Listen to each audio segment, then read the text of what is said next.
Right, let's talk Carlos Baleba now. And Brighton boss Fabian Hertzler is confident the midfielder will still be at the club at the end of this summer transfer window. We know that Manchester United are interested in the 21-year-old, but it would be a costly deal to do. Very, very, very confident. Yeah?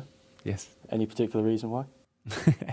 Just my belief. I didn't see any change. He only changed his hairs, so I think that was the only change he made the last 2 weeks. But overall, he seems to be in a really good place. He's enjoying it with his teammates. He's enjoying it being a Brighton player. He's very grateful to have the process he had in the last season. So I didn't see any big change, and he's an option to start for tomorrow. Yes. His first words there were very, very confident. Why do you think Fabian Hertzler feels so confident? They hold all the cards, Brighton. Carlos Baleba has got 3 years left on his contract. Brighton have got the option to extend that for a further year. They don't want to sell. They've got no intention of selling. And because of his contract situation, they are under no pressure to sell as well. And I think also the price would be pretty prohibitive to Manchester United, and that would make it an almost impossible deal to do as it stands, because I'm sure we'll talk about it later about the number of players that Manchester United want to get money for because they want to offload. But I think Brighton will look at Carlos Baleba and they'll compare him to Moises Caicedo. And you know, the noises coming out of Brighton are saying that he's actually further in his development at his stage of his career than Moises Caicedo was at that stage of his career. And what did Moises Caicedo go for? £115 million to Chelsea. So why can't Brighton say, well, if Moises Caicedo went for that, that's going to be our starting point with Carlos Baleba. As far as Manchester United are concerned, their focus clearly is going to be on the Premier League opener. They have signed 3 new forward players. They've revamped that front line with Matheus Cunha, with Bryan Mbeumo and with Benjamin Sesko. Yeah. But Ruben Amorim, in his news conference earlier on today, was asked the question, what chance a midfielder? And this is what... Hi Ruben, just on the midfield situation, do you want a new midfielder to come in, and would you be confident of getting one in? Because it does look like you're quite light in that area. I'm really happy with our players. They are working really well. We have different players for that position, so we are prepared to win any game with our players.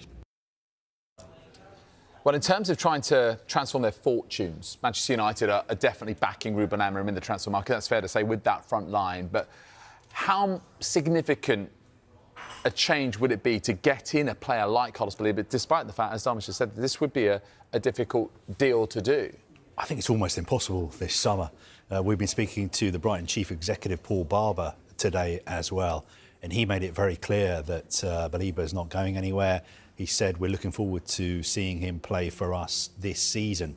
So I still think United need to bring some more players in before the window closes. Yes, they've done a lot of business across their front line, but they do need, I think, reinforcements in midfield and perhaps in defence, and there's still question marks over the goalkeeping situation as well.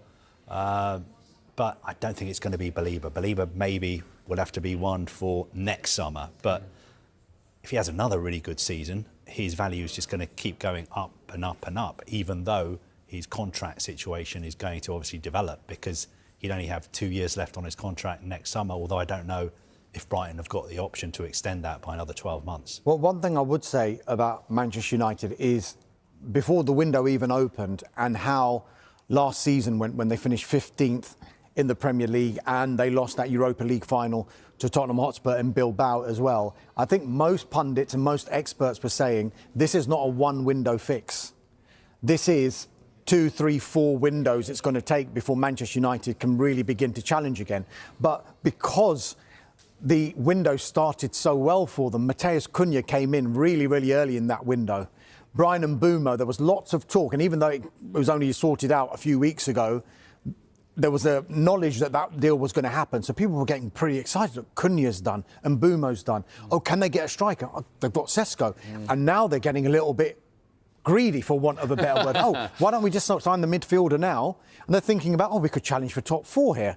Whereas I think if you go back and just take a step back, I think most experts would agree that it's going to take a little bit longer than just this one window. And sometimes, because of the players that Manchester United need to unload, and also the money that they need to generate to be able to replenish this window, it's nigh on impossible to do every single position in one transfer window. Yes, they would love to bring in a midfielder. That